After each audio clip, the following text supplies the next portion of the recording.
Hi everyone, masofdas here, and I want to take a moment to talk about Apple Arcade, which launches this Thursday properly. It's currently in beta for people that's got iPhone 11s, which just come out, and OS 13.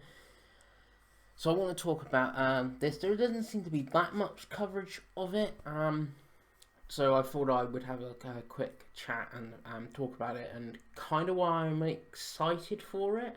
I was going to do like a top 10 games that interest me on it out of the ones that are announced.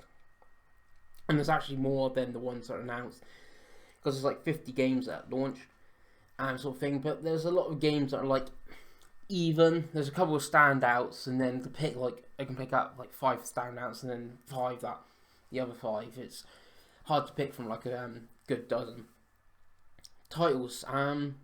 But I want to start off to say is I'm not an Apple fan. I've not owned an Apple product since the iPhone 3G, I think. I think their stuff is overpriced. Like, I think the iPhone 11 starts from like £1,000 if you're paying, like, pay as you go. Obviously, you can have that on a contract. I do like the aesthetics of like the Macs and the MacBook Pros, but I still think that for their money, like I could get a really good gaming PC for that. So I think they're overpriced. Personally, a few other things on that. I don't like mobile gaming really. I've played a few of the Nintendo mobile games on my phone. I have an Android phone, obviously, because I said don't like iPhones. And I most probably, when I upgrade, you get obviously like a Pro 30 Mate or whatever. It's like Android phone. Play a few mobile games for Nintendo. Most of them, even like the Fire Emblem and that, you have like microtransaction stuff on there, and there's so much on the App Store. Like obviously I'm talking about like the Android with Google. Is like I don't even know where you start. Like, what's a good game? What's a bad game? Has it's got pay to win thing? And then I'm always like I'm like paying like even the ones that you pay like premium for like for a mobile game. I'm always a bit iffy on that.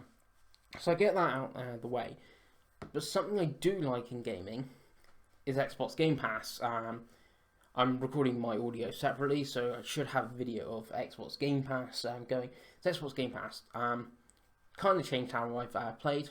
Mainly a PlayStation guy. If you ever seen my video on that, I love PlayStation's exclusives. Now, Xbox Game Pass has changed that in like how I play. He's got all the Xbox first party games on there. That's how I've played Gears 5, played it early through Xbox Ultimate.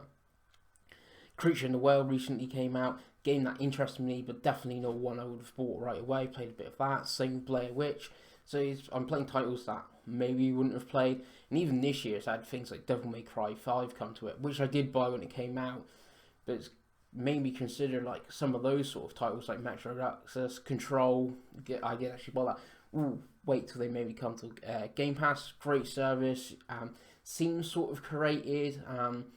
None of the games that have been added have been really bad. You could argue Metal Gear Solid survived, but I suppose with the Metal Gear name on there, that's it. Great service. Mainly because of that, you get so many good games like the indies and stuff, and having a One X. I've moved on to Xbox more than PlayStation because of this service, and even I've played some PC games due to Xbox Ultimate. Certain like mainly Football Manager. And that achievement. If my laptop was a bit better, I might have played a few others. There's things like I want to play Night Cool. So, really good service. I was really interested in Google Stadia because I was hoping that was going to be same sort of thing. I'd pay a monthly subscription and I would be able to stream Cyberpunk and stuff like that. But it seems like you're going to actually have to buy your game. So, that's something I'm not particularly interested in, because I'd sooner pay the 40 quid or whatever for Cyberpunk and have it on an Xbox disc or a PlayStation disc than a weird streaming version that might not be play if I got no internet connection, whatever sort of thing. But so that's a great service, and so that brings me to Apple Arcade, which is very, very similar to Game Pass. as in you pay a monthly fee. It's $4.99 in the UK, euros, dollars. It seems to be the same price. So it's monthly fee. Up to like 5 people can have like the one account. So it's great if you know other people. The only real issue is that it's part of the Apple ecosystem. So you have to have an iPhone, an iPad, or a MacBook Pro. My solution was I bought an Apple TV. Getting it's cheap, I think, for an Apple product. Personally, it was 180 quid. But most probably, what it can do, I can do on like a Fire Stick Pro for like 40 quid. And so in comparison to that, but someone might correct me in the thing. They're like, no, you can do so and so for 4K TV over Firebird Pro. Also, you're going to be able to use either DualShock 4 or an Xbox controller with any of the Apple devices with the new operating system, sort of thing. So for me, I'm just going to plug my Apple TV into my television and use a DualShock 4. So it's going to be very much like a console-like experience for the £5 a month, and the first month I have free trial. So that's actually seems quite a good deal. And going back to what I don't like about mobile gaming, Apple with this are creating the games, so they're like sort of handpicking the games. Some of them they've found financially. None of the games will have microtransactions, pay to win. I think some may have. It says they won't, but I wouldn't be surprised if, I don't know, Sonic Racing, there's a Sonic Racing game coming to it, which looks like Team Sonic Racing minus the team aspect. I wouldn't be surprised like you can buy a new character. Don't know like if that's something you could get around, but again, there's got like an exclusive Sonic game. Oceanhorn 2 seems to be exclusive to it. So some really good titles. There's a game called Where Cards Fall that looks like a really good thing. So that seems like a great thing, and especially like all these games should be of a decent quality. There is exclusive in that, and it's great to see it's created, because that's another problem with like Nintendo eShop at the moment, or like Steam. There seems to be a lot of crap goes to them. Again, what I'm saying about mobile game, like what do you play? How do you play it? Well, this actually seems the game should be good. Obviously there's a bit of everything here. It's out on at the moment for beta testers, like I said. So we know like the 50 games, and apparently it's got its own little app, and then it's got stuff inside. So it's like telling you like if you want an adventure game, this is it. Here's some multiplayer game. Like I said, I've not played it myself, so I don't know how multiplayer like works. If you can have a friends list, I don't know if there's any sort of like achievement system for it. But I thought for the cost, 180 quid, yeah, it's a lot of money. But I thought take a chance, because again, I like games, like I said earlier, mainly being a PlayStation person. Do have a Switch, do have an Xbox, love my Nintendo exclusives, really good. Like I've owned a Virtual Boy and Jaguar, just because they do have good games on there. And that's just the thing, it looks like it will have good games. And like I said, Oceanhorn 2, that looks like it's actually an exclusive.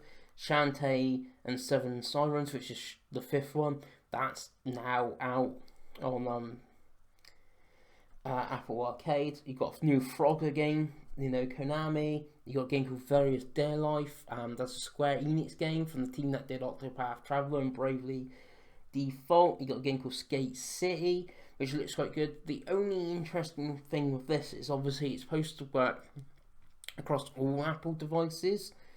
Is like Skate City, you can play with a controller. That's how I will play it. But apparently it's better with a touchscreen, so you can like flick and do the tricks and stuff by the thing. And then there's games like Oceanhorn 2. I'll go back to Oceanhorn 2. Most probably will be better on the controller, because it looks very Zelda-like. So and I wouldn't be surprised if there's another game that is just like touchscreen that doesn't actually like sort of work on Apple TV or with a controller. That I don't know. I believe everything should work on everything, and there's like cloud saves and stuff as well. So a few games, and like I said, there's quite a lot of stuff. One that I'm interested in that isn't actually on this list launches a game called Fantasian, which is from Mistwalker, and they did Lost Odyssey and Last Story, and obviously the head that of that studio was like when they created the Final Fantasy. So that should be a really good game. And that's an exclusive to Apple Arcade. And then you got a new Choo Choo Rocket called Choo Choo Universe, I believe. That's again exclusive to Apple Arcade. So they have exclusive games that you can't get anywhere else. Some of them will be on the App Store, and you'll be able to buy them. A bit like Game Pass and stuff like that. Some will only be on Apple Arcade. Some will be on iOS, but free. If you got an Apple, well, not free, but you only play them if you got Apple Arcade subscription, or you can buy them separately. So I think it's really interesting. What other thing? Sayonara Wild Hearts, again, that comes out on Apple Arcade, Switch, and PlayStation Network at the same time, so you can't go, oh, it's mainly mobile stuff. That's the game. Okay, I know it's an indie, but it's coming out on like a PlayStation 4 at the same time as Apple Arcade. So there's quite a lot of games that look really interesting, and that's why I'm going to give it a go. Again, why I was willing to give Stadia a go. If that had, like I said, I could subscribe and I could play Cyberpunk through subscription, or had some compelling exclusives. At the moment, it looks like we've got 2, maybe free exclusives to Stadia, and none of them look particularly interesting. At least like with this, I've played Oceanhorn 1, quite enjoyed that. Number 2 looks good as well. I think the real big game is called don't know, like I said, that Wildcard one apparently supposed to be quite good. It's called Beneath the Steel Sky, or Beneath the Steel City, or something like that. I don't think it's actually a launch game. It's coming this year. There's 100 games coming this year. That looks like really polished and that, like a third person like action game. So that would be like really good on a controller compared to a touchscreen. So yeah, once like my Apple TV comes, which should come today, the update for that I think is the end of the month. tvOS 13, I think is the end of September. So I will be maybe I don't know if they can capture footage through an Apple TV. I very much doubt it, because obviously it's all TV programs, so it might have HTCP locked or whatever on there. But I might have some reviews up either on here or on the blog of some of the exclusives or impressions how the service works, because at the moment it could be awful. In the worst case scenario, I think I get a 3 years Apple TV Plus as well by my Apple TV, so that Jason Momoa show might be pretty good if the game's on. Anyway, this is just some thoughts, ramblings from me about Apple Arcade and gaming in general, I suppose, at the moment. Anyway, I've been masofdas, and I'll see you again.